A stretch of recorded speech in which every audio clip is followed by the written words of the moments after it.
تو اسے پیمانہ امروز و فردا سے نناب جاویداں پہم دماں ہر دم جواں ہے زندگی. اس میں یہ وقفہ جو ہے خلق الموت والحیات لیبلوکم ایکم احسن عملا، یہ اس جسد کے ساتھ اس روح کا اتصال، اور یہ 30 40 50 60 70 80 100 برس کی عمر، یہ ایک وقفہ ہے، یہ امتحانی وقفہ ہے. تمہیں جانچا جا رہا ہے، پرکھا جا رہا ہے. ایکم احسن عملا، اس کو بھی اقبال نے اسی نظم میں خوب بیان کیا ہے کہ قلزم ہستی سے تو ابھرا ہے مانند حباب، اس زیاں خانے میں تیرا امتحان ہے زندگی. اب اگر تو دو چیزیں انسان پر واضح رہیں، اور نہ صرف واضح رہیں، مستحضر رہیں. واضح تو ہو جاتی ہے ایک چیز، پھر آدمی بھول جاتا ہے تو کوئی فائدہ نہیں دیتا اس کے. مستحضر ایک یہ کہ اصل زندگی آخرت کی زندگی ہے، طویل ہے. بل توسرون الحیات الدنیا والآخرۃ خیر وابقیٰ کلا بل تحبون العاجلہ وتذرون الآخرہ. تم اس عاجلہ کو پسند کرتے ہو، اس دنیا کی زندگی کو تم ترجیح دیتے ہو، جبکہ آخرت ہے جو باقی رہنے والی ہے، ابدی. اگر تو یہ معلوم ہو، جیسا کہ سورہ عنکبوت کی آیت کے حوالے سے میں نے آپ کو آیت سنائی کہ وَمَا هَذِهِ الْحَيَاةُ الدُّنْيَا إِلَّا لَهْوٌ وَلَعِبٌ وَإِنَّ الدَّارَ الْآخِرَةَ لَهِيَ الْحَيَوَانُ لَوْ كَانُوا يَعْلَمُونَ. اصل زندگی جو ہے وہ آخرت کی زندگی ہے، کاش کہ انہیں معلوم ہوتا. ایک حقیقت تو یہ معلوم ہو اور مستحضر رہے کہ اصل زندگی آخرت کی زندگی ہے، اور دوسری حقیقت یہ کہ یہ دنیا کی زندگی ایک امتحانی وقفہ ہے. قلزم ہستی سے تو ابھرا ہے مانند حباب، اس زیاں خانے میں تیرا امتحان ہے زندگی. یہ مستحضر رہے تو اس کا نتیجہ کیا نکلے گا؟ انسان دنیا پرست نہیں بنے گا. متاع ہے دنیا، برتنے کی چیز ہے. وما هذه الحیات الدنیا الا متاع، برتنے کی چیز ہے، برتو اسے. اب میں یہاں آپ کو کچھ حدیثیں بھی سنا دینا چاہتا ہوں. ایک حدیث میں حضور نے عجیب نقشہ کھینچا ہے. مالی ولی دنیا، لوگوں مجھے تمہاری اس دنیا سے کیا سروکار؟ انما مثلی کراکب استظل تحت شجرۃ ثم راح فترکھا. میری مثال تو اس سوار کسی ہے جو تھوڑی دیر کے لیے کسی درخت کے سائے میں سستانے کے لیے رک جاتا ہے. وہ اس درخت کو اپنی منزل نہیں سمجھتا، اپنا گھر نہیں سمجھتا، تھوڑی دیر کا سستانا ہے. پھر وہ اس درخت کو خیر بات کہتا ہے، اپنا راستہ لیتا ہے، اپنی منزل کی طرف روانہ ہو جاتا ہے. بس اتنا تعلق، منزل یاد رہے. چنانچہ دوسری بڑی پیاری حدیث ہے، بہت مختصر بھی ہے. انما الدنیا خلقت لکم وانتم خلقتم للآخرہ. دیکھو یہ دنیا تمہارے لیے بنائی گئی ہے. خلق لکم ما فی السماوات و ما فی الارض، قرآن مجید کہتا ہے. اس لیے میں نے کہا تھا خلافت ہمیں دینی تھی تو سب کچھ ہمارے لیے بنایا گیا نا. یہ محفل سجائی گئی ہے ہمارے لیے، یہ سب ہمارے لیے بنایا گیا ہے. پورے عالم کو مسخر کیا گیا ہمارے لیے. سخر لکم، سورج بھی چاند بھی ہر چیز تمہارے لیے مسخر کی گئی ہے. انما الدنیا خلقت لکم وانتم خلقتم للآخرہ، لیکن تمہاری تخلیق ہوئی ہے، تمہیں بنایا گیا ہے، تمہیں پیدا کیا آخرت کے لیے. یہ منزل یاد رہے.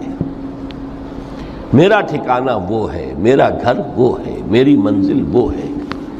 یہ راہ گزر ہے، یہ سفر ہے، یہ ایک وقفہ ہے، امتحانی وقفہ ہے. خلق الموت والحیات لیبلوکم ایکم احسن عملا. لیکن اب تیسری حدیث سنیے، اور یہ ہے وہ کہ جو اس دنیا کو، جو میں نے شروع میں کہا تھا، بڑی ٹھوس حقیقت ہے. یہ اللہ کی تخلیق ہے، سنجیدہ تخلیق ہے. ہم نے کوئی کھیل کود کے لیے تو نہیں بنایا ہے. ربنا ما خلقت ھذا باطلا. حضور فرماتے ہیں الدنیا مزرعۃ الآخرہ، دنیا آخرت کی کھیتی ہے. یہاں بوؤ گے تو وہاں کاٹو گے، یہاں بوؤ گے نہیں تو کاٹو گے کیا خاک؟ اس اعتبار سے غور کیجئے، یہ دنیا اور حیات دنیاوی کا ایک ایک لمحہ ایک بڑی عظیم حقیقت بن کر سامنے آتا ہے۔ ہماری حیات دنیاوی کا ایک ایک لمحہ ابدی ہے پوٹینشلی، کیوں کہ اس میں جو کچھ ہم کما رہے ہیں اس کے نتائج ابدی زندگی پر پھیلے ہوئے ملیں گے۔ تو گویا کہ یہ جو ہے یہ گھڑی محشر کی ہے، طور سے محشر میں ہے، بیشتر غافل عمل کوئی اگر دفتر میں ہے، یہاں کا ایک ایک لمحہ تمہارے لیے بہت قیمتی ہے۔ یہاں بو، محنت کرو، کاشت کرو تاکہ وہاں کاٹ سکو۔ الدنیا مزرعۃ الآخرہ۔ اب دیکھیے یہ جو انداز ہے قرآن کا، وَمَا الْحَيَاةُ الدُّنْيَا إِلَّا مَتَاعُ الْغُرُورِ، جو ہماری گفتگو کا آج عنوان ہے، اس کے دو نتیجے نکلتے ہیں عملاً۔ ایک نتیجہ جو صحیح ہے، جو قرآن نکالنا چاہتا ہے، جس کی طرف اسلام رہنمائی کرتا ہے۔ ایک ہے بالکل منفی نتیجہ جس کی اسلام نفی کرتا ہے۔ وہ منفی نتیجہ کیا ہے؟ دنیا دھوکے کی ٹٹی ہے، چھوڑو گھر گھرستی کو، دفع کرو، رب سے لو لگانی ہے۔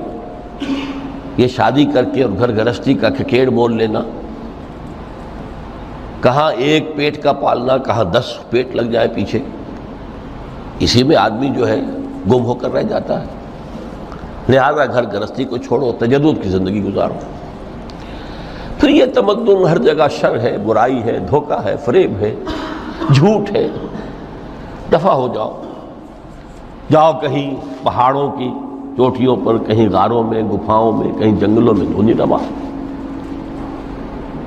یہ ہے اس کا ایک منطقی نتیجہ جو نکلا ہے دنیا میں، اور تقریباً تمام مذاہب عالم میں نکلا ہے۔ رحمانیت جس کی جس شد و بد کے ساتھ نفی کی ہے محمد رسول اللہ صلی اللہ علیہ وسلم، لا رحمانیت فی الاسلام، اسلام میں کوئی رحمانیت نہیں، نفی ہے، مکمل نفی، لا رحمانیت فی الاسلام۔ فرمایا کہ النکاح من سنتی، یہ میری سنت ہے، میرا طریقہ ہے، گھر گھرستی کی زندگی اختیار کرنا یہ میری سنت ہے۔ 3 صحابہ پر کچھ اسی طرح کا غلبہ ہو گیا تھا۔ صحابہ میں ہر طرح کے لوگ تھے، ان میں وہ لوگ بھی تھے کہ جو بڑے ریشنلسٹ تھے، عقل کے حوالے سے بات سمجھنے والے۔ حضرت عمر کو ہم کہہ سکتے ہیں کہ سر خیل تھے ان کی، رضی اللہ تعالیٰ عنہ۔ کچھ درویش منش لوگ بھی تھے، کچھ پر یہ تقویٰ کا اور درویشی کا بہت زیادہ غلبہ ہو گیا تھا، مغلوب الحال ہم انہیں کہہ سکتے ہیں۔ حضرت عبداللہ ابن عمرو بن العاص رضی اللہ تعالیٰ عنہما، ایک عجیب سائملٹینیس کنٹراسٹ ہے باپ اور بیٹے میں۔ عمرو بن العاص بہت بڑے سیاستدان، مدبر، عرب نے چوٹی کے جو 3 سیاستدان پیدا کیے ان میں سے ایک عمرو بن العاص ہے، واریر، کانکرر، سیاستدان۔ لیکن عبداللہ ابن عمرو بن العاص بالکل درویش، روزانہ روزہ ساری رات کھڑے ہیں، نہ بیوی سے کوئی سروکار، نہ کسی سے کوئی سروکار۔ حضور کو اطلاع ملی، بلا لیا، جواب طلبی ہو گئی، یا عبداللہ اولا مخبر انک تصوم الدہر وتقوم اللیل، اے عبداللہ مجھے یہ خبر دی گئی ہے تم ساری رات کھڑے رہتے ہو، روزانہ روزہ رکھتے ہو، کیا کہتے ہیں؟ جی حضور ایسا تو ہے۔ لا تفعل، مت کرو ہرگز۔ فإن لنفسك عليك حقا وإن لزوجك عليك حقا وإن لزورك عليك حقا، دیکھو تم پر تمہارے اس جسم کا اور نفس کا بھی حق ہے، اسے آرام بھی دو، اس کی ضروریات بھی پوری کرو، اس کی دیکھ بھال بھی کرو، یہ بھی تمہارے پاس امانت ہے اللہ کی۔ پھر تم پر تمہاری بیوی کا حق ہے۔ کسی صحابی نے دیکھا تھا حضرت عبداللہ ابن عمرو بن العاص کی بیوی کو کہ وہ بالکل جیسے کہ میلی کچیلی حالت میں تھی۔ پوچھا ہی کیا حال بنا رکھا؟ ان کا کہ آپ کے دوست کو تو کوئی غرض ہے ہی نہیں سرے سے. ظاہر بات ہے کہ مسلمان بیوی اور کس کے لیے وہ سنگھار کرے گی جب شوہر ہی کو کوئی دلچسپی نہ ہو، صرف سے غرض ہی نہ ہو. لا تفعل. رات کو سو بھی دیکھو مجھے، میں رات کو سوتا بھی ہوں، نماز پڑھتا بھی ہوں، میں روزے رکھتا بھی ہوں، ناغے بھی کرتا ہوں. دیکھو زیادہ سے زیادہ ہفتے میں دو دن روزے رکھ لیا کرو کہ حضور مجھے اور تھوڑی سی اجازت. اچھا ایک دن ناغا، ایک دن روزہ، صوم داؤد، اس سے آگے کی اجازت نہیں. اسی طرح 3 حضرات سراسراہتن آتا ہے حدیث میں، بخاری شریف کی روایت ہے، ان پر بھی کوئی ایسا ہی غلبہ ہوا رہبانیت کا، ترک دنیا کا.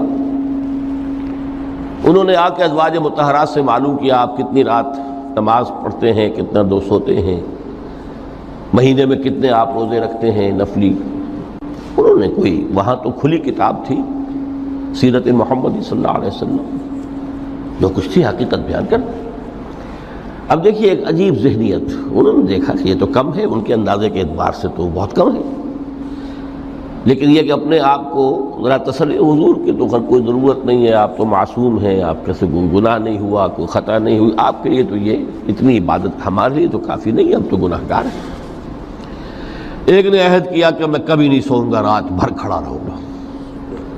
دوسرے نے کہا کبھی ناغا نہیں کروں گا، ہر روز روزہ رکھوں گا. تیسرے نے کہا میں شادی بیاہ کے کھکیڑ میں پڑوں گا نہیں.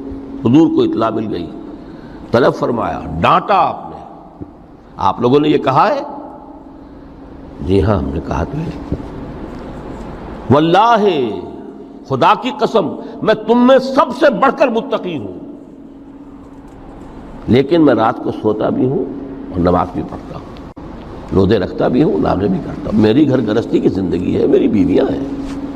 من رغب عن سنتی فلیس منی، یہ ٹکڑا جو جوڑ دیا جاتا ہے نکاح کے خطبے میں اس حدیث کے ٹکڑے کے ساتھ، یہ 2 علیحدہ حدیث ہے بالکل، النکاح من سنتی، اور یہ ٹکڑا اس طویل حدیث کا ہے، من رغب عن سنتی فلیس منی، جو میری سنت کو پسند نہیں کرتا پھر اس کا مجھ سے کوئی تعلق نہیں.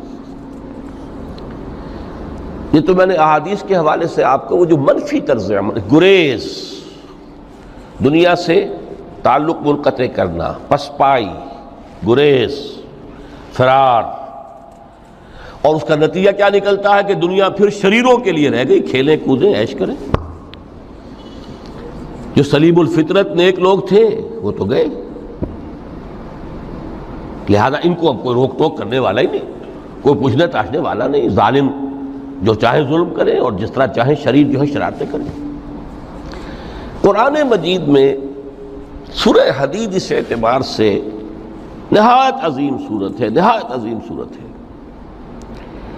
کہ وہاں یہ آیت بھی بہت ہی شاندار انداز میں آئی ہے، متاع الغرور والی، خاصی طویل آیت بن کر آئی ہے. اور جیسا کہ میں نے عرض کیا 4 جگہ تو حیات دنیاوی کو کہا گیا ہے صرف لہو و لعب یا لعب و لہو، لیکن یہاں جو ہے آیت نمبر 20، اعلموا انما الحیات الدنیا لعب و لہو و زینت و تفاخر بینکم و تکاثر فی الاموال والاولاد. 5 الفاظ کے حوالے سے اس حیات دنیاوی کے کچھ حقائق بیان کیے گئے. عام طور پر سرسری طور پر لوگ گزر گئے ہیں. محاورتاً جب بھی آتا ہے معاملہ لہو لعب، لعب و لہو، وہ تو 4 جگہ ہے، یہاں 3 الفاظ مزید آئے ہیں، اور ترکیب کیا، پہلے لعب ہے پھر لہو ہے. سورہ عنکبوت میں لہو و لعب یہ در حقیقت ایک طرح سے محاورے کی شکل اختیار کر گیا، تماشا اور کھیل، لیکن نہیں، یہاں ترتیب کچھ اور ہے. اس پر اگر آپ غور کریں گے تو یہ ایک عجیب سا نقشہ سامنے آتا ہے. حیات دنیاوی کے 5 ادوار، جن میں سے ہر دور میں ایک شے انتہائی اہم ہوتی ہے، توجہ کا مرکز بنی ہوتی ہے. ابتدائی دور ہے، بالکل بچہ بھی ہے، کھیل، بس لعب، اس کے سوا اسے کوئی زندگی سے سروکار ہی نہیں، زندگی کے تلخ حقائق ابھی اسے معلوم نہیں. بھوک لگی تو رو پڑے، ماں نے دودھ پلانا ہے، کھلانا ہے، ان سے تو کچھ نہیں کرنا اس نے، وہ لعب، کھیل. لیکن تھوڑا سا آگے چلتے ہیں، ٹین ایجر سٹیج میں جب داخل ہوتا ہے آدمی تو اب وہ نرا کھیل، معصومانہ کھیل نہیں رہتا، اس میں تلذذ، سینشول گریٹیفیکیشن کا عنصر شامل ہو جاتا ہے۔ اب اس کا کہا لہو، اعلموا انما الحیات الدنیا لعب و لہو۔ ذرا آگے بڑھیے تو انسان پر سب سے زیادہ دھن سوار ہو جاتی ہے، بناؤ سنگھار، میرا لباس فیشن کے مطابق ہو، کہیں ایسا نہ ہو مذاق اڑے۔ اپنے لباس کے بارے میں بہت کانشیس ہوگا، اپنے ہیئر کٹ کے بارے میں بہت کانشیس ہوگا، ہر چیز کے بارے میں بہت کانشیس۔ زینت، بناؤ سنگھار، آرائش، زیبائش۔ اس سے ذرا آگے گئے، تکاثر فی الاموال والانفس تفاخر بینکم۔ یہ سمجھیے کہ تقریباً 30 برس کی عمر جب انسان کی ہوتی ہے، اب فخر، تفاخر، یا دولت پر فخر ہوگا، یا نسب پر فخر ہوگا، یا اپنی کسی سیاسی حیثیت پر فخر ہوگا، اپنی چودراہٹ پر فخر ہوگا۔ تفاخر بینکم، جس میں جان میں چونکہ توانائی ہوتی ہے، قوت ہوتی ہے، لیکن اس کے بعد جب عمر ڈھلی بڑا ریئلسٹک ہو جاتا ہے انسان۔ پھر یہ جو چوتھی سٹیج تھی، اس میں تو یہ کہ مونچھ نیچی نہ ہو، چاہے سب کچھ میں اپنا خرچ کر دوں، داؤ پہ لگا دوں، لیکن مونچھ نیچی نہیں ہوگی۔ آخری سٹیج وہ ہوتی ہے کہ پھر ہوکا لگ جاتا ہے آدمی کو، تکاثر فی الاموال والاولاد، مال اور اولاد کی کثرت کثرت کثرت۔ اب یہ ہوتا ہے کہ مونچھ نیچی کیا، مونڈ بھی دی جائے تو کوئی حرج نہیں، مال آنا چاہیے، ویری ریئلسٹک۔ اور اسی حال میں انسان ہوتا ہے، آخری پارے کی صورت نے پھر اس میں ایڈ کر کے اس کے اوپر مہر لگا دی، الہاکم التکاثر حتی زرتم المقابر۔ یہ تکاثر جو ہے پیچھا نہیں چھوڑتا۔ اتنی دولت بھی ہے کہ آپ کی 10 نسلیں کھا سکے اطمینان سے بیٹھ کر، تب بھی صبر نہیں ہوتا۔ بڑے میاں کی ٹانگیں جو ہیں وہ قبر میں لٹکی ہوئی ہیں، لیکن تکاثر جو ہے، تکاثر مال، وہ پیچھا نہیں چھوڑتا۔ حتی زرتم المقابر، یہاں تک کہ قبروں تک جا پہنچے، قبر میں اتار دیا جائے، جب تک ٹانگیں صرف لٹکی ہوئی ہیں اس وقت تک نہیں۔ اس کے بعد تشبیہ دی ہے کہ یہ حیات دنیاوی کا جو ایک سائیکل ہے، اعلموا انما الحیات الدنیا لعب و لہو و زینت و تفاخر بینکم و تکاثر فی الاموال والاولاد۔ اب اس کو کمپیئر کیا ہے پلانٹ کنگڈم میں جو سائیکل چل رہا ہے۔ یہ ہمارا سائیکل ہے 60-70 برس کا، بچہ پیدا ہوا، خوشیاں منائی گئیں، پھر وہ لڑکپن سے، پھر ٹین ایجر سٹیج سے، پھر جوانی ہے، پھر ادھیڑ عمر ہے، اور پھر بڑھاپا ہے، اور پھر قبر میں اتارا جانا ہے۔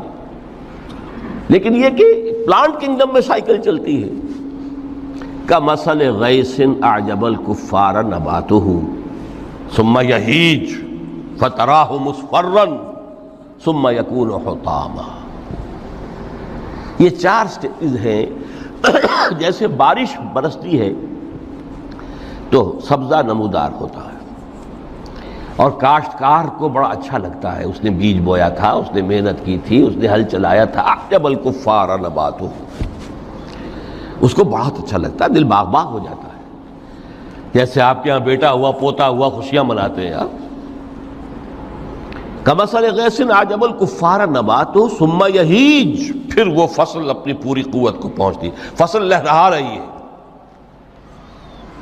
فتراہ مصفرا، پھر وہ زرد ہو جاتی ہے، وہ ہریاول اب ختم ہوئی، اب فصل پک گئی ہے، اب وہ زردی پر آ گئی ہے۔ ثم یکون حطاما، پھر وقت آتا ہے، اگر وہ خضرو گھاس ہے تو پھر وہ چورا چورا ہو کر پھر وہ مٹی میں مل جاتی ہے، اور اگر فصل ہے تو کھیتی کٹ گئی، اس کے بعد کیا رہ گیا وہاں، وہ چورا ہی رہ جاتا ہے باقی۔ یہ لائف کا سائیکل چل رہا ہے، 3 مہینے کا ہو، 4 مہینے کا ہو، یہ ہے پلانٹ کنگڈم کا، وہ ہے سائیکل انسانی زندگی کا۔ اب فرمائی ٹیپ کی بات جو ہے، وفی الآخرۃ عذاب شدید ومغفرۃ من اللہ ورضوان۔ دیکھو دنیا کی زندگی تو ان سٹیجز سے ہو کر گزر ہی جانی ہے۔ جو پیدا ہوا ہے اس پر بڑھاپا بھی آئے گا، موت بھی آئے گی۔ کل نفس ذائقۃ الموت، جو سورہ آل عمران کی 185ویں آیت کا پہلا جملہ تھا۔ ہر انسان کو جو پیدا ہوا موت آنی ہے۔ اب یہ ہے کہ وہ کہیں آپ نے محل میں گزار لی زندگی، کسی کٹیا میں گزار لی زندگی، کسی کی فٹ پاتھ پر گزر گئی زندگی۔ زندگی گزر جاتی ہے، گزرتی ہے، اور ان 5 سٹیجز میں سے ہو کر گزرتی ہے۔ آپ گندی گلیوں میں بچوں کو کھیلتے ہوئے دیکھتے ہیں، وہ بھی کھیل رہے ہوتے ہیں، نالیوں کے پانی کے اندر کھیل رہے ہوتے ہیں، ان کا بھی کھیل ہے، گندے جوہڑ میں کھیل رہے ہوتے ہیں۔ وہ تو ہے زندگی کی وہ سٹیج جو ہے کھیل کی ہے۔ کسی کے پاس بڑے قیمتی کھلونے ہیں، ان سے کھیل رہا ہے، کوئی اس طرح گلی ڈنڈا کھیل رہا ہے یا کچھ اور کھیل رہا ہے، لیکن وہ 5 سٹیجز تو آئیں گی۔ اعلموا انما الحیات الدنیا لعب ولہو وزینۃ وتفاخر بینکم وتکاثر فی الاموال والاولاد کمثل غیث اعجب الکفار نباتہ ثم یہیج فتراہ مصفرا ثم یکون حطاما وفی الآخرۃ عذاب شدید ومغفرۃ من اللہ ورضوان۔ آخرت میں جا کر یہ بائیفرکیشن ہو جانی ہے، یا تو شدید عذاب اور یا اللہ کی مغفرت اور رضا۔ Now the choice is yours، اما شاکرا و اما کفورا، فیصلہ تم خود کر لو۔ وما الحیات الدنیا الا متاع الغرور، یہاں بھی آخری الفاظ وہ ہے کہ دنیا کی زندگی دھوکے کے سوا کچھ نہیں۔ کیوں؟ اگر تو دنیا کی زندگی میں گم ہو گئے، جیسے کہ اقبال نے کہا ہے کہ کافر کی یہ پہچان کے آفاق میں گم ہے، اور مومن کی یہ پہچان کہ گم اس میں ہے آفاق۔ دنیا میں رہو، طالب دنیا نہ بنو، طالب عقبہ، طالب آخرہ۔ دنیا میں رہو، برتو، استعمال کرو، تمہارے لیے پیدا کیا گیا، بھائی برتو، متاع ہے، برتنے کی شے ہے۔ ہاں حلال اور حرام کی پابندیاں سامنے رکھو، باقی برتو۔ مطلوب یہ نہ ہو، مقصود یہ نہ ہو، مطلوب آخرہ ہو۔ انما الدنیا خلقت لکم وانتم خلقتم للآخرہ۔ منزل وہ رہے، مستحضر رہے، سامنے رہے کہ میں تو اجنبی ہوں، یہاں یہ میرا وطن نہیں ہے۔ الدنیا سجن المومن و جنت الکافر۔ جیسے کسی پرندے کو کسی پنجرے میں بند کر دیا گیا ہو، اس طرح ہمیں اس دنیا میں بھیج دیا گیا، اللہ کی مرضی ہے، اس نے بھیجا ہے۔ جب تک وہ چاہتا ہم رہیں گے یہاں، لیکن ہمارا دل یہاں نہیں لگے گا۔ بازار سے گزرا ہوں، خریدار نہیں ہوں، طالب دنیا نہ ہو، تب تو یہ کوئی دھوکے کا سودا نہیں، وطن نہیں، بالکل نہیں۔ حضور نے خود فرمایا مجھے تمہاری اس دنیا میں سے فلاں فلاں چیزیں بہت پسند ہیں، اور کس قدر ریئلسٹک ہیں۔ آپ نے عورتوں کے بارے میں فرمایا مجھے اس دنیا سے پسند ہے عورت۔ کوئی تصنع اور کوئی بھی تکلف اور کوئی خلاف فطرت بات نہیں کی محمد رسول اللہ صلی اللہ علیہ وسلم۔ آنکھوں کی ٹھنڈک میری نماز میں ہے، مجھے خوشبو پسند ہے۔ عورت کی طرف بھی آپ کا رجحان تھا۔ قرآن مجید میں آتا ہے نا، اے نبی اب کوئی اور نکاح آپ نہیں کریں گے، وَلَوْ أَعْجَبَتْكَ حُسْنُهُنَّ، چاہے ان کا حسن جو ہے وہ آپ کو اچھا لگے، اب اجازت نہیں ہے مزید، بس فل سٹاپ، جتنے نکاح ہو چکے ہو چکے۔ تو یہ دنیا کو حضور نے صلی اللہ علیہ وسلم دنیا پر سوار رہو، دنیا کو اپنے اوپر سوار نہ ہونے دو، بس بات صرف یہ ہے۔ کافر کی یہ پہچان کہ آفاق میں گم ہے۔ اسی لیے سورہ کہف کا ایک مرکزی مضمون ہے، پہلے رکوع میں بات آتی ہے اِنَّا جَعَلْنَا مَا عَلَى الْأَرْضِ زِینَةً لَهَا لِنَبْلُوَهُمْ أَيُّهُمْ أَحْسَنُ عَمَلًا۔ ہم نے اس دنیا پر جو کچھ ہے، یہ اسکائی اسکریپرز بن گئے ہمارے زمانے میں، اور یہ شاندار بلڈنگز ہیں، اور یہ کچھ ہے، ہم نے زینت اور زیبائش اور آرائش بنا دیا ہے تاکہ آزمائیں۔ انہی کے حسن کے شکار ہو جاتے ہو اور ان کے پرستار بن کر رہ جاتے ہو۔ رخ روشن کے آگے شمع رکھ کر وہ یہ کہتے ہیں ادھر جاتا ہے دیکھیں یا ادھر پروانہ آتا ہے، پھر بھی اللہ ہی کے عاشق بنے رہو، اللہ ہی سے محبت کرو تو کامیاب ہو گئے۔ دنیا کو برتو. اگر دنیا یہ عروس ہزار داماد جو ہے اگر کہیں یہ محبوبہ بن گئی تو گئے ختم. اچھا دیکھیے اس سورہ حدید میں اب یہ دنیا کی حقیقت کو اس طرح بیان کر کے دو نتیجے جو اس سے نکلتے ہیں ان کو علیحدہ علیحدہ بیان کر دیا. ایک نتیجہ جو میں بیان کر چکا رہبانیت ترک دنیا،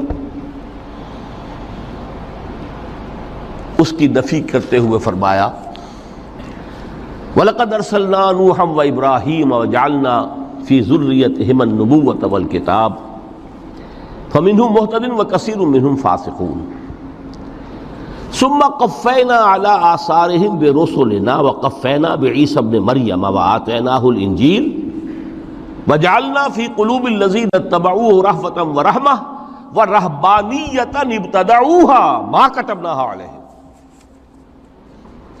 اصل مضمون یہ تھا جس کے لیے تمہید اتنی لمبی باندھی. ہم نے نوح کو بھیجا، ابراہیم کو بھیجا، ان کی اولاد میں ہی نبوت اور کتاب رکھ دی. پھر ان کے نقش قدم پر ہم نے اٹھایا عیسیٰ ابن مریم کو، انہیں انجیل دی، اور جو لوگ ان پر ایمان لائے ان کے دلوں میں رحمت اور رافت کے جذبات پیدا کر دیے، انسانی ہمدردی. حضرت عیسیٰ کا جو اپنا مزاج تھا ظاہر بات ہے کہ آپ کے حواریین اور آپ پر ایمان لانے والوں میں اسی کا ایک عکس پیدا ہونا تھا، لہذا وہ ایک خاص کیفیت. لیکن فرمایا ایک شے کو انہوں نے بدعت کے طور پر ایجاد کر لیا، وَرَهْبَانِيَّةً ابْتَدَعُوهَا مَا كَتَبْنَاهَا عَلَيْهِمْ. رہبانیت کی انہوں نے بدعت ایجاد کر لی، یہ انہوں نے کی ہے، ہم نے یہ ان پر فرض نہیں کی تھی. یہ ہے وہ منفی نتیجہ. گریز، خانقاہوں میں جا کر بیٹھ جاؤ، موناسٹسزم، تجرد کی زندگی گزارو. نتیجہ اس کا کیا نکلتا ہے کہ بظاہر راہب اور راہبائیں رہ رہی ہیں اور رہ رہے ہیں، اور اندر جو حرام کاری کے بازار چل رہے ہیں، اور تہخانوں کے اندر حرامی بچوں کی قبروں کے قبرستان بنے ہوئے. ہسٹری آف کرسچین موناسٹسزم پر کتابیں پڑھ لیجیے، خود انہوں نے اپنے سارے جو ہیں بخیے ادھیڑ کر خود رکھ دیے. یہ رہبانیت یہ اسلام کا راستہ نہیں ہے. احادیث کے حوالے سے میں آپ کے سامنے پہلے بیان کر چکا ہوں. میں بعد میں تھوڑا سا عرض کروں گا کہ ہمارے ہاں بھی یہ رسم کیوں آئی اور کیسے آئی. الحمدللہ اس درجے میں نہیں آئی جس درجے میں کہ کرسچینٹی میں آئی ہے، الحمدللہ ثم الحمدللہ. لیکن کسی درجے میں اگر آئی ہے تو کیوں آئی ہے یہ میں بعد میں عرض کروں گا. لیکن اس کا مل حیات الدنیا الا متاع الغرور کا دوسرا نتیجہ کیا ہے؟ پہلا نتیجہ تھا گریز کا، پسپائی کا، فرار کا، معاشرے سے نکل بھاگنے کا، تاکہ معاشرے میں اشرار کھل کھیلیں، جو چاہے کریں. ایک راستہ یہ ہے، ترک دنیا کے معنی ہیں ترک لذات دنیاوی، آسائشوں کو ترک کرنا. سختیاں جھیلنا کس لیے؟ تاکہ دنیا سے ظلم کا خاتمہ ہو، باطل کا تختہ الٹ دیا جائے، ظلم کا استیصال. ظاہر بات ہے ظالم آسانی سے ظلم نہیں چھوڑے گا، ایکسپلائٹر وعظ و نصیحت سے اپنے ایکسپلائٹیشن سے باز نہیں آئے گا. شاذ ہوتے ہیں اس طبقے کے اندر بھی یقیناً کچھ سلیم الفطرت لوگ ہوتے ہیں، جیسے طبقہ اشرافیہ سے تھے حضرت ابو بکر رضی اللہ تعالیٰ عنہ، سلیم الفطرت انسان تھے. وہ کوئی غلاموں کے طبقے سے تو نہیں تھے، کوئی فقراء کے مساکین کے طبقے میں سے نہیں تھے، اونچے طبقے میں سے تھے.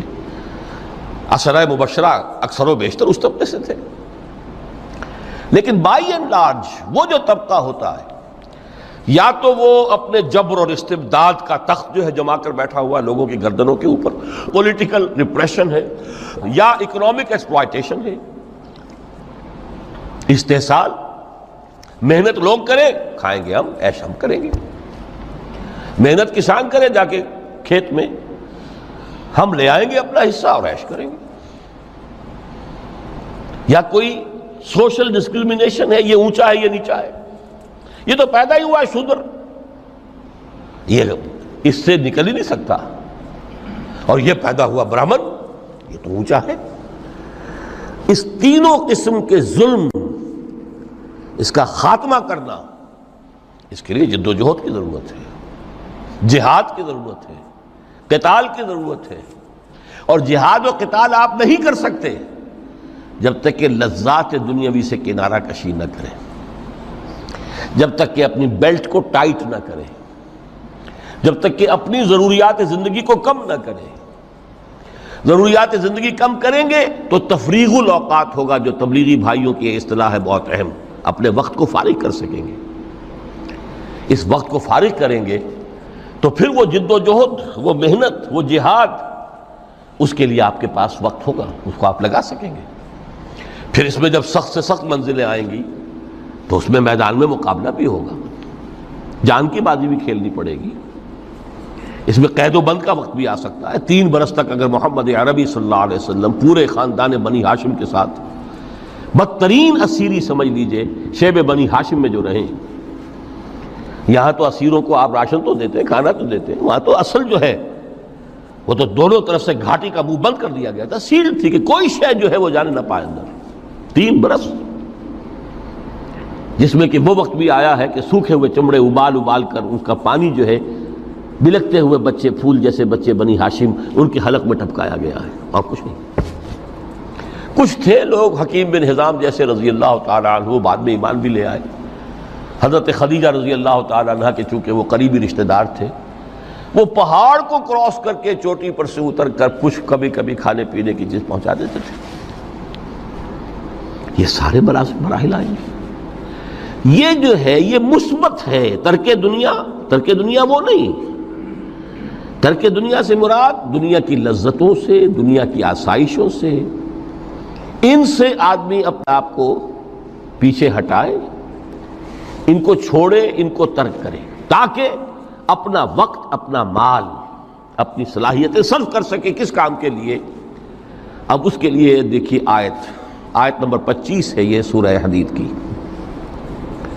لَقَدْ أَرْسَلْنَا رُسُلَنَا بِالْبَيِّنَاتِ، ہم نے اپنے رسولوں کو بھیجا واضح چیزوں کے ساتھ۔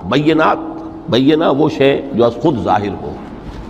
آفتاب آمد، دلیل آفتاب، جب سورج طلوع ہو گیا وہ خود اپنے وجود پر دلیل ہے، اس کے لیے کسی اور اضافی دلیل کی ضرورت نہیں کہ سورج موجود ہے، وہ تو ہے، سب کو نظر آ رہا ہے۔ تو بینات سے مراد معجزے بھی ہیں، اور وہ تعلیم جو ہے بنیادی دین کی کہ جو فطرت انسانی کی جانی پہچانی ہوئی شے ہے، دونوں پر اس کا اطلاق ہو جائے گا۔ لقد ارسلنا رسلنا بالبینات وانزلنا معهم الکتاب والمیزان، اور ہم نے ان کے ساتھ کتاب اتاری، میزان اتاری۔ یہ سب کچھ کس لیے کیا؟ لیقوم الناس بالقسط، تاکہ لوگ عدل پر قائم ہوں۔ یہ ہے سول آبجیکٹو۔ یہ نہیں بس ہماری کتاب پڑھ لیا کرے، ختم قرآن ہو گیا، اللہ اللہ دعا مانگ لی، چھٹی۔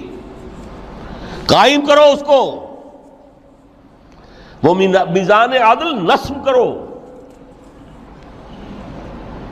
ہر ایک کو وہی تل کر ملے جو اس کا حق ہے، اور ہر ایک سے وہ لیا جائے کہ جو اس کے ذمہ واجب ہے۔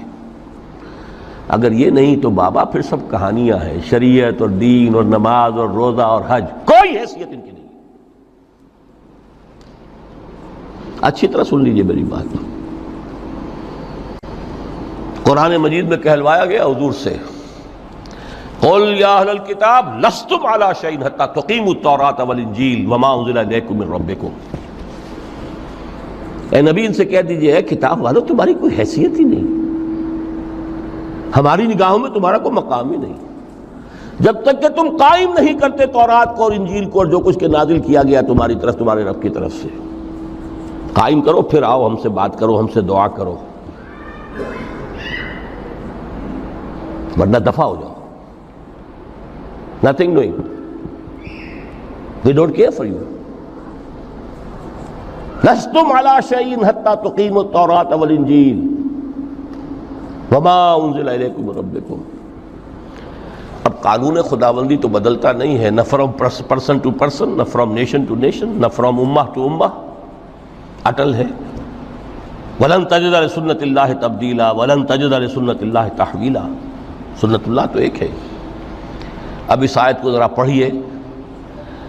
قل یا اہل القرآن لستم علی شیء حتی تقیموا القرآن وما انزل الیکم من ربکم، کہہ دو اے محمد کہ اے قرآن والو تمہاری کوئی حیثیت نہیں ہے ہمارے سامنے جب تک کہ تم قرآن کو قائم نہیں کرو۔ پڑھ لو اور اس کے قرات کے مقابلے منعقد کرا لو اور سونے کے تاروں سے اسے لکھ لو اور اس کو جو چاہو کر لو، کوئی حیثیت نہیں۔ قائم کرو اس قرآن کو، اس کے نظام کو، اس کے قانون کو، جو حضرت ابوبکر نے فرمایا تھا، پہلا خطبہ جو دیا ہے آپ نے بیعت خلافت کے بعد، تم میں ہر قوی میرے نزدیک ضعیف ہوگا جب تک کہ اس سے حق وصول نہ کر لوں، اور ہر ضعیف قوی ہوگا جب تک کہ اسے اس کا حق دلا نہ دوں۔ سورہ شورى میں حضور سے کہلوایا گیا قل وَأُمِرْتُ لِأَعْدِلَ بَيْنَكُمْ، مجھے یہ حکم ہوا ہے کہ میں تمہارے مابین عدل قائم کروں۔ میں واعظ بن کر نہیں آیا، میں بدھ مت کے بھکشو بنانے کے لیے نہیں آیا تمہیں۔ ہاں انقلابی عمل میں ایک مرحلہ آتا ہے، بدھ مت کے بھکشو بننا پڑتا ہے کچھ عرصے کے لیے، تیاری کا مرحلہ، وہ میں ابھی بعد میں ذرا بیان کر دوں گا، لیکن مستقل نہیں ہے یہ بدھ مت کے بھکشو۔ یہ بدمعاش جس طرح چاہیں کھل کھیلیں، ظالم جس طرح چاہیں لوگوں پر ظلم کرتے رہیں، تشدد اور جبر کا جس طرح سے چاہے معاملہ کریں، استحصالی نظام جس طرح ہوتا ہے چلتا رہے۔ شاہ ولی اللہ دہلوی رحمۃ اللہ علیہ کے الفاظ میں، انسانوں کی عظیم اکثریت ڈھور ڈنگر بن جائے، صبح سے لے کے شام تک کمر توڑ دینے والی مشقت کے بعد بمشکل 2 وقت کی روٹی ملتی ہو، اس کا کبھی خیال اسے اللہ کا آئے گا؟ کبھی اللہ سے لو لگا سکے گا؟ دنیا نے تیری یاد سے بیگانہ کر دیا تو اس سے بھی دل فریب ہے غم روزگار کے۔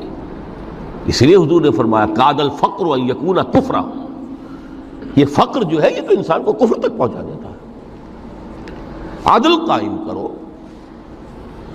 تو دیکھیے یہ آیت انتہائی گمبھیر آیت ہے قرآن مجید کی سورہ حدید کی، جس طرح وہ آیت متاع الغرور والی جس شان کے ساتھ سورہ حدید میں آئی ہے، اعلموا انما الحیات الدنیا لعب ولہو وزینۃ وتفاخر بینکم وتکاثر فی الاموال والاولاد کمثل غیث اعجب الکفار نباتہ ثم یہیج فتراہ مصفرا ثم یکون حطاما وفی الآخرۃ عذاب شدید ومغفرۃ من اللہ ورضوان وما الحیات الدنیا الا متاع الغرور۔ لیکن اس کا نتیجہ کیا نکلنا چاہیے؟ لقد ارسلنا رسلنا بالبینات وانزلنا معهم الکتاب والمیزان لیقوم الناس بالقسط۔ Now prepare for the shock۔ میرے نزدیک، میرے علم کی حد تک شاید دنیا کی کوئی انقلابی کتاب نہ ہو جس نے اس قدر عریاں طور پر کھل کر یہ کہا ہو کہ ظالموں کی سرکوبی کرو، کچلو ان کے سر۔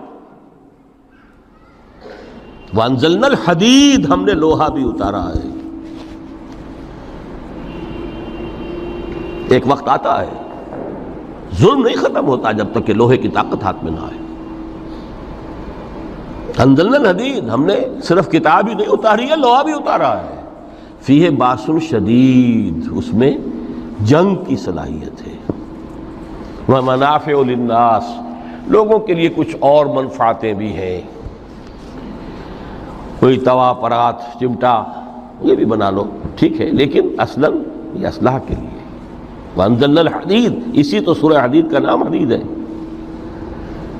فیہ باس شدید ومنافع للناس ولیعلم اللہ من ینصرہ ورسلہ بالغیب، اللہ دیکھنا چاہتا ہے کون ہے اس کے وفادار بندے جو اس لوہے کی طاقت کو ہاتھ میں لے کر مدد کرتے ہیں اس کی اور اس کے رسولوں کی غیب میں ہونے کے باوجود۔ ان اللہ قوی عزیز، ویسے اللہ قوی ہے، عزیز ہے، آنے واحد میں کفر کو ختم کر دے جب چاہے، آنے واحد میں ظالموں کا ظلم جو ہے وہ ختم کر کے رکھ دے، وہ سب کچھ کر سکتا ہے۔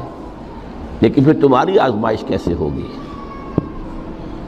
کیسے معلوم ہوگا ہوز ہو، کس کا کیا مقام تھا، کس کے پاس کتنا یقین کا سرمایہ تھا، کس کے ایمان کی گہرائی اور گہرائی کا کیا عالم تھا، کس نے ہمارے دین کے لیے کیسی کیسی قربانیاں جھیلی ہیں۔ یہ ہے ترک دنیا جو موسٹ پروفاؤنڈ ہے، نتیجہ خیز ہے، خیر کو وجود میں لانے کے لیے ہے، لیکن اس کی مثالیں موجود ہیں۔ حضرت مصعب بن عمیر رضی اللہ تعالی عنہ ایام جاہلیت میں کہا جاتا ہے ان کا جوڑا جو ہے شام سے تیار ہو کر آتا تھا، جیسے کبھی مشہور ہے کہ پنڈت نہرو کا بھی کپڑے سل کر آتے تھے پیرس سے، موتی لال نہرو کا بیٹا، اور موتی لال نہرو وہ تھا کہ وائس رائے کی پہلی کار آئی ہے ہندوستان میں تو دوسری کار موتی لال کی آئی، اس کا بیٹا، اس کے کپڑے پیرس سے سل کر آتے تھے، مصعب بن عمیر کے کپڑے شام سے تیار ہو کر آتے تھے، اور وہ ہمیشہ عطر میں بسے ہوئے ہوتے تھے۔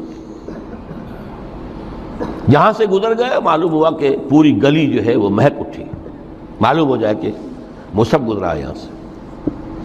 ایمان لائے محمد رسول اللہ پر صلی اللہ علیہ وسلم۔ باپ فوت ہو چکا تھا، اس کی چھوڑی ہوئی دولت تھی، ماں تھی، لیکن وہ خاندان کا نظام، چچا تھا سربراہ، وہ بدترین کافر، اس نے پہلے سمجھایا ہوگا 100 طریقے آزما کے، پھر آخری بار اس نے آزمایا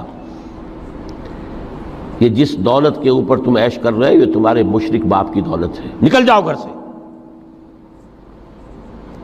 انہوں نے سمجھا تھا جیسے سورہ صافات میں آتا ہے فَأَرَادُوا بِهِ كَيْدًا فَجَعَلْنَاهُمُ الْأَسْفَلِينَ، انہوں نے حضرت ابراہیم کے بارے میں سمجھا تھا جب دیکھیں گے کہ آگ تیار ہو رہی ہے اور یہ اس میں مجھے ڈال دیں گے تو سب یہ نشہ حرن ہو جائے گا، یہ توحید وحید سب ہوا ہو جائے گی، لیکن ہوا کیا؟